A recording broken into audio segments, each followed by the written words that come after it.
آپ نے جو تصوف لیا اس تصوف نے کیا سکھایا آپ کو؟ آج کل تو بڑے لوگ صوفی بنے پھرتے ہیں، دعویٰ تو کرتے ہیں کہ صوفی، لیکن آپ کبھی ان کے ساتھ بیٹھ جائیں تو ان کی گفتگو سنیے گا، وہ سب سے پہلے کسی نہ کسی مولوی، کسی نہ کسی پیر کی غیبت کر رہے ہوں گے۔ مطلب پوچھے یہ کیا، یہ تصوف ہے؟ ان کا یہ کام تھا ہر ایک کا بھلا کرنا ہے اور کسی کو دکھ نہیں دینا، جانور تک۔ ایک دفعہ کیا ہوا، آپ کے ماموں ہیں، شہر کے کوتوال ہیں، مامون الرشید کی گورنمنٹ میں کوتوال ہیں، کوتوال کا بڑا مقام ہوتا تھا۔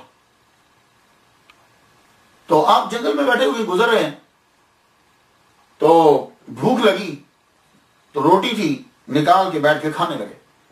روٹی کھا رہے ہیں تو ایک بھوکا کتا جو ہے وہ قریب آ گیا۔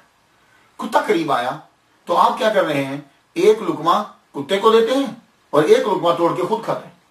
قریب سے آپ کے ماموں گزرے، انہوں نے دیکھا یہ کیا ہے، حیران ہوئے، کہنے لگے آپ کو حیا نہیں آتی کہ جس ہاتھ سے کتے کو لقمہ دے رہے ہو اسی ہاتھ سے خود بھی کھا رہے ہو؟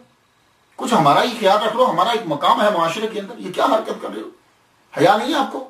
تو جملہ ذرا سن لیجیے، فرمانے لگے حیا ہے تو اس کتے کو کھانا کھلا رہا ہوں بھوکے کو۔ ہمارے یہاں حیا کا صرف ایک معنی ہوتا ہے، ہم کبھی کہتے ہیں حیا کرو، ہمارے کیا اس کا معنی شرم و حیا کا معنی کیا ہوتا ہے، یعنی دوپٹہ اوپر لے لو، نہیں، یہ حیا جو ہے، ماڈیسٹی جو ہے، یہ کیا ہے، یہ ایک ایسی کیفیت ہوتی ہے کہ جس کی وجہ سے انسان جو ہے وہ ہر قسم کی بری سوچ اور برے کام سے رک جاتا ہے، یہ ہے حیا۔ ہم لوگ اکثر حیا یہ سمجھتے ہیں کہ کپڑے پورے پہن لینا یا کپڑوں کو زیادہ ڈھانپ لینا، اس کو کہتے ہیں حیا، نہیں، حیا ایک وسیع المعنی لفظ ہے، یہ ہر قسم کی برائی سے بچنا، انسان کو حیا آ جائے۔ تو فرما لگے یہ حیا ہی تو ہے جس کی وجہ سے میں کتے کو جو ہے وہ کھانا کھلا رہا ہوں۔